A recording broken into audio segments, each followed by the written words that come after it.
യാത്രയൊക്കെ എങ്ങനെ ഉണ്ടായിരുന്നു? വഴി കണ്ടുപിടിക്കാൻ ബുദ്ധിമുട്ടായോ? മകന് ഗൂഗിൾ മാപ്പ് ഉള്ളതുകൊണ്ട് വഴിതെറ്റായി ഞങ്ങളങ്ങ് വന്നു. കുട്ടിയുടെ അമ്മാവനാണല്ലേ? അതെ, ഞാനാണ് കുട്ടിയുടെ അമ്മാവൻ. അവരുടെ അച്ഛൻ മരിച്ചതിന് ശേഷം എല്ലാ കാര്യങ്ങളും ഞാനാണ് നോക്കി നടത്തുന്നത്. ആണല്ലേ? ആ, മോളിഞ്ഞു വന്നേ. ഇത് മൂത്ത ആളുടെ മോളാ. നീ നമുക്ക് കല്യാണം കഴിക്കണ്ടേ? എടാ 18 വയസ്സാവട്ടെ, ഞാൻ ഇറങ്ങി വരാം. ആ, പെങ്കൊച്ചു വന്നല്ലോ. ഇതാണ് കുട്ടി. താനെന്തിനാണ് എന്റെ പിറകെ ഇങ്ങനെ നടക്കുന്നേ? തനിക്ക് എന്നെ ഇഷ്ടമാണെങ്കിൽ സമയമാകുമ്പോ എന്റെ വീട്ടിൽ വന്ന് ചോദിക്കണം, അല്ലാതെ ഇങ്ങനെ പിറകെ നടന്ന് ശല്യം ചെയ്യല്ല വേണ്ടേ. ആ, പിന്നെ ആ വരുന്നതാണ് കുട്ടിയുടെ അമ്മ.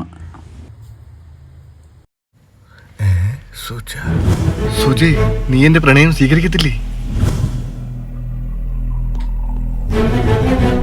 അപ്പൊ എങ്ങനെ നമുക്ക് ഈ കല്യാണം ഉറപ്പിച്ചാലോ? ഉറപ്പിച്ചിരിക്കുന്നു.